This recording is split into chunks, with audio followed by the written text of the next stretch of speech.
కాల్చావు కదా. అబ్బా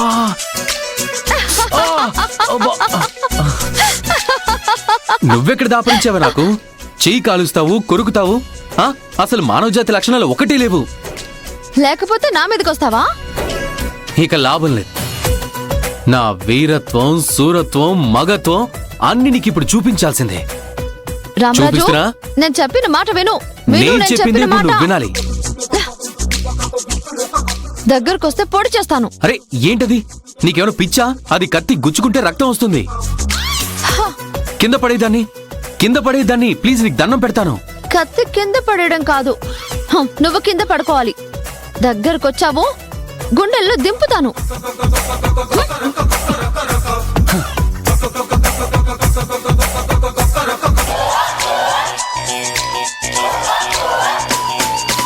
ఒక మగ పురుషుడికి శోభనం లేకుండా చేయటం అన్యాయం, అమానుషం. ఒక్కసారి ఆలోచించవా ప్లీజ్? చంపుతాను.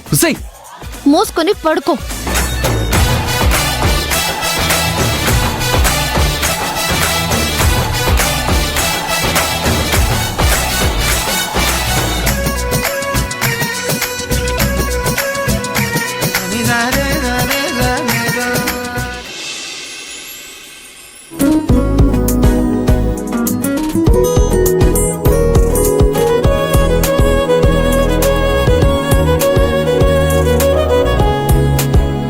ఏంటి చెల్లి, మొహంలో సంతోషం ఉంది, చెంపల్లో సిగ్గు ఎరిపెక్కింది. నైట్ అంతా హ్యాపీనా? పో అక్క. అంత సీన్ లేదు జ్యోతి. వాడిని నన్ను టచ్ కూడా చేయనివ్వలేదు. చీటింగ్. నాకు అడ్డొచ్చిన సోల్జర్ని చంపాను. ఇందులో చీటింగే ఉంది? నువ్వేదో మాయ చేస్తున్నావు. లేదు శ్రావ్య, నేనే మాయ చేయలేదు. లేదు, నువ్వేదో చేస్తున్నావు.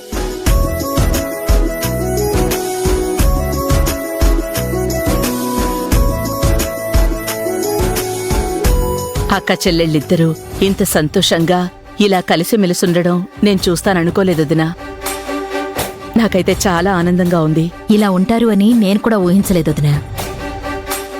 ఎందుకంటే శ్రావ్య మనస్తత్వం ప్రకారం అంత త్వరగా తప్పొప్పుకొని తలవంచే రకం కాదు. కానీ జ్యోతి మార్చేసింది. నాకు సంతోషంగా ఉంది. రాత్రి కార్యం కూడా జరిగిపోయి రామరాజుకి శ్రావ్య దగ్గరయ్యింది. నాకు ప్రశాంతంగా ఉంది.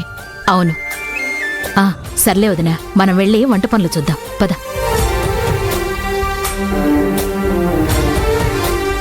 ఇందాకటి నుంచి అమ్మ వాళ్ళున్నారని అడగలేదు. ఇప్పుడు చెప్పు, బెడ్రూమ్ సీక్రెట్స్ ఏంటి? బెడ్రూమ్ సీక్రెట్సా? అదే, నైట్ అంతా ఓకే కదా?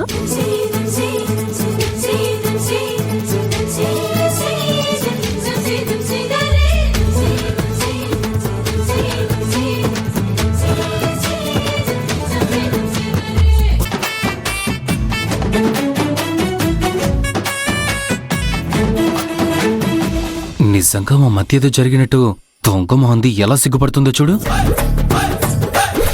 నువ్వు మామూలుడివి కాదు బ్రదర్. కోపంగా ఉన్న శ్రావ్యని ఒక్క రాత్రితో సిగ్గుల మొగ్గం చేసేసావు. నా మాట మీద నమ్మకం ఉంచి రామరాజుతో కలిసిపోయినందుకు థ్యాంక్స్ శ్రావ్య. నువ్వు రామరాజు కలిసి పండంటి బిడ్డని కనాలి. రాత్రి నన్ను కత్తితో బెదిరిస్తావే, ఉండు నీ పని చెప్తా. జ్యోతి, అది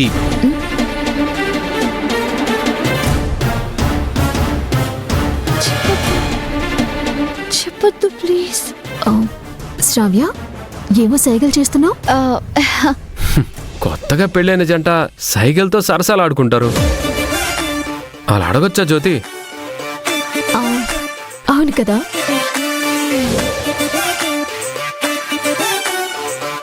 బ్రదర్, మొత్తానికి అంతా మంచి జరుగుతుంది. మనకి మంచి రోజులు వచ్చాయి. మీరు కూడా వెంటనే ఓ బిడ్డని కనేశారంటే ఓ పని అయిపోతుంది. ఏమంటావు?